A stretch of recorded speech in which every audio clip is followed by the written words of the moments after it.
राजधानी दिल्ली में होने वाले चुनावों के लिए सियासी दलों ने ताल ठोक दी है। आम आदमी पार्टी और कांग्रेस के उम्मीदवार भी सियासी मैदान में कूद चुके हैं। वहीं बीजेपी में अभी प्रत्याशियों के लिए मंथन जारी है। आम आदमी पार्टी ने 70 की 70 सीटों पर अपने प्रत्याशी उतार दिए हैं। वहीं कांग्रेस ने भी 21 सीटों पर उम्मीदवारों का ऐलान कर दिया है। ऐसे में सभी की निगाहें भारतीय जनता पार्टी पर है। सूत्रों के हवाले से भारतीय जनता पार्टी की ओर से गठित राज्य चुनाव समिति ने कुल 70 सीटों के लिए करीब 225 से 230 संभावित उम्मीदवारों के नामों की लिस्ट तैयार कर दी है, जिसकी जानकारी पार्टी नेताओं ने दी है। दिल्ली चुनाव को लेकर बीजेपी पूरी तरह सक्रिय नजर आ रही है। दिल्ली की 70 सीटों पर 235 उम्मीदवारों में से 70 चेहरों को चुनना आला कमान के लिए आसान नहीं रहने वाला।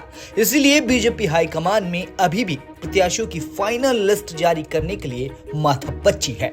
एक तरफ अरविंद केजरीवाल ने सभी 70 सीटों पर उम्मीदवार उतार कर यह ऐलान कर दिया कि आगामी चुनाव के लिए आम आदमी पार्टी पूरी तरह से तैयार है। हालांकि आम आदमी पार्टी ने 20 विधायकों का टिकट भी काटा है, जिस वजह से अरविंद केजरीवाल को बगावत का सामना भी करना पड़ रहा है। वहीं बीजेपी ने भी संभावित उम्मीदवारों की लंबी चौड़ी लिस्ट तैयार कर दी है। दिल्ली चुनाव को लेकर बीजेपी ने राज्य चुनाव समिति का गठन किया है, जिसके अध्यक्ष दिल्ली बीजेपी के अध्यक्ष वीरेंद्र सचदेवा ही हैं। और इस समिति में बीजेपी के कई केंद्र के नेता भी शामिल हैं। सूत्रों के मुताबिक दिल्ली में भाजपा के प्रत्याशियों के चयन को लेकर पूरी प्रक्रिया से जुड़े पार्टी के शीर्ष नेता ने इस संबंध में जानकारी दी।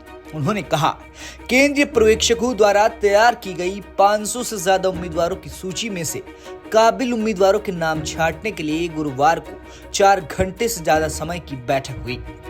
चुनाव समिति ने 70 सीट में से प्रत्येक पर संभावित उम्मीदवार के लिए 3 से 4 नामों को सूचीबद्ध किया है।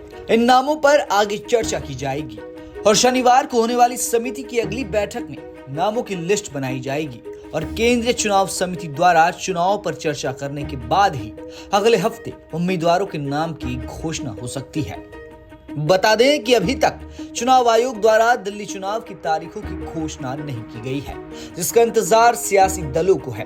वहीं दिल्ली में बीजेपी के मुख्य प्रतिद्वंदी के रूप में आम आदमी पार्टी ही है। हालांकि इस बार कांग्रेस भी पूरी ताकत के साथ दिल्ली के दंगल में कूद रही है। पिछले चुनाव की बात करें तो कांग्रेस 2015 और 2020 में दिल्ली चुनाव में खाता तक नहीं खोल पाई थी।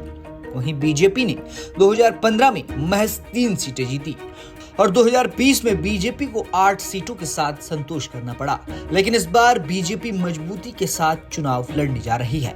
हर सीट के लिए 3 से 4 संभावित उम्मीदवारों की लिस्ट तैयार हो चुकी है। उन उम्मीदवारों में से किसी एक के नाम पर मुहर लगाई जाएगी। वहीं 2015 और 2020 में दिल्ली चुनाव में केजरीवाल का जो जलवा था, क्या वो जलवा इस चुनाव में भी कायम रहेगा?